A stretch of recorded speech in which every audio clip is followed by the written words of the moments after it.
Hello, my name is Stewart. I'm going to read you a story about a character you've probably seen in a Shrek movie, though this is the original story. It's about a cat called Puss in Boots and the cat's master. It's a story about a very gifted feline. The story is called Puss in Boots and it was written by Charles Perrault. There once was a miller who had 3 sons, and when he died, his estate was divided amongst them. The older sons fared very well, but the youngest received nothing but the cat, and he often complained bitterly of his lot. "My brothers may get their living easily enough," he said, "but as for me, I shall soon die of hunger and want." The cat, who had heard this, came out of the cupboard, where he had been listening. "Do not worry, my good master," he said. "You've only to give me a bag and a pair of boots made for me, and you shall see that your portion shall not be as bad as you imagine it to be." The cat's master obtained both bag and boots, and watched the cat pull on his boots and throw the bag over his shoulder. Then Puss in Boots sallied forth. He went to the woods, in which there were a great number of rabbits. He put some bran and parsley in a bag, and then waited for some innocent rabbits to feast on the dainties. Soon 2 young rabbits jumped into his bag, and Puss in Boots drew the string and caught them. Puss in Boots was very proud of his prey. He hurried with it to the palace and asked to speak to the king. Bowing low and doffing his hat, Puss said, "Sire, I have brought you some rabbits from the woods of my noble lord, the Marquis of Carabas." That's the title that Puss gave to his master. "He commended me to present them to your majesty with his compliments." The king was much pleased and said, "Tell your lord Marquis of Carabas that I accept his presents with pleasure." In this manner the cat continued to carry presents of game to the king at least once a week for 2 or 3 months. Then one day Puss said to his master, "If you'll only follow my advice, your fortune is made. Go to the river and bathe, just where I show you to." The Marquis of Carabas did exactly as the cat advised, and while he was bathing, the king passed by, riding in his coach, with his daughter, the loveliest princess in the whole wide world. Then Puss in Boots began to cry out, "Help, help, my lord! Marquis of Carabas is going to be drowned." And here's a picture from the original book, and you can see Puss. There's his boots.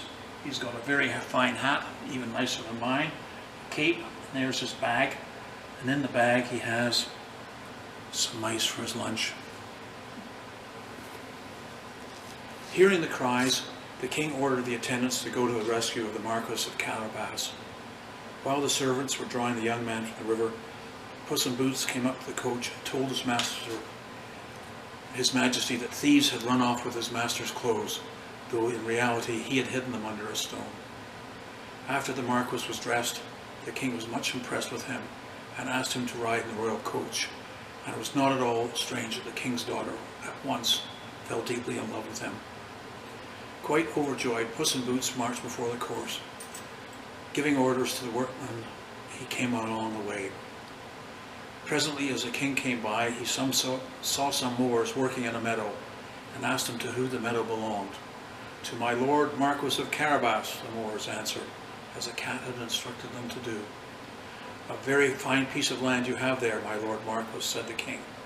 "You speak the truth, sire," replied the young man, "for it never fails to bring me a good harvest." Soon the coach passed another field where laborers were working industriously.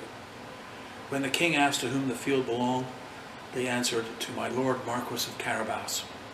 The king once more complimented the Marquis upon his rich possessions. At last Puss in Boots arrived at a stately castle. It belonged to an ogre, the richest ever known, and all the lands with which the king had passed that morning belonged to him. The ogre received Puss as civilly as an ogre could do, and asked him to sit down. "I have been told," began Puss in Boots, "that you're able to change yourself into any kind of creature that you have a mind to. You can, for example, transform yourself into a lion, an elephant, or something similar." "That's true," answered the ogre very briskly, "and to convince you, I shall now become a lion." The cat was so terrified at the sight of the lion so near to him that he leaped onto the roof. This caused him difficulty because his boots were of no use to him at all when walking on the tiles. However, the ogre resumed his natural form, and the cat came down, saying that he had been very frightened indeed. "I've further been told," said the cat, "that you can also transform yourself into the smallest of animals, for example, a rat or a mouse. But I can scarcely believe that. I must admit to you that I think that would be quite impossible." "Impossible?" cried the ogre. You shall see." In an instant he became a mouse and began to scamper about on the floor. No sooner had Puss seen the ogre in the form of a mouse than he sprang upon him. Puss gave the mouse the old 1-2 with the paws, then ate him up in an instant. After Puss had finished eating the ogre, he wiped his whiskers with the back of Solo's paws. In the meantime, the king's coach approached the ogre's castle. The king desired to visit it and ordered the attendants to drive up to the gates. Hearing the wheels on the drawbridge, Puss in Boots hastened out. "Your Majesty is indeed welcome to the castle of my Lord Marquis of Carabas," he said. "And is this splendid castle yours also, my Lord Marquis of Carabas?" inquired the king. "Let us go in, if you please." The Marquis gave his hand to the princess, and they followed the king into the castle. In the spacious hall they found a splendid feast, which had been prepared by the ogre for some of his friends. The king was so charmed with the good qualities of my Lord Marquis of Carabas that once he had partaken of the banquet, he said, "It will be your own fault if you do not become my son-in-law, my dear Marquis of Carabas." So soon a short courtship of the princess, she then became the bride of the Marquis, and they lived happily ever after. Puss in Boots was made a great lord, and wore the most beautiful clothes, and they never ran after mice again, except for entertainment. The end.